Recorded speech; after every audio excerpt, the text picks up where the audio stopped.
নমস্কার, আমি Tania ট্যারোলজিস্ট numerology specialist. তো চলুন জেনে নিব আজকে আপনি আপনার যে শত্রু আছে তিনি আপনার সম্পর্কে কি ভাবছে। ঠিক আছে, তিনি কি আপনার পেছনে এখনো পর্যন্ত লাগার প্ল্যানিং করছে নাকি প্ল্যানিং করছে না, আগে সেটা জেনে নিন। আচ্ছা,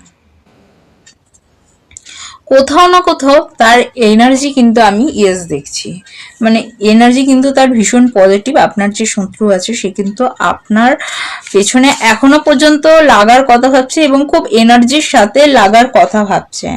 ঠিক আছে, বাট এর কারণটা আমি দেখতে পাচ্ছি যে কোথাও না কোথাও আপনার এনার্জি কিছুটা হলেও উইক হয়ে আছে, কোথাও না কোথাও আপনি কিছুটা হলেও ডিপ্রেশনের মধ্যে আছেন, অ্যাংজাইটির মধ্যে আছেন, যার জন্য যেহেতু আপনার মধ্যে পজিটিভিটির পাওয়ারটা কম আছে, সেই তো আপনার যে শত্রু আছে সে কিন্তু আপনার ক্ষতি করার চেষ্টা করে চলেছে।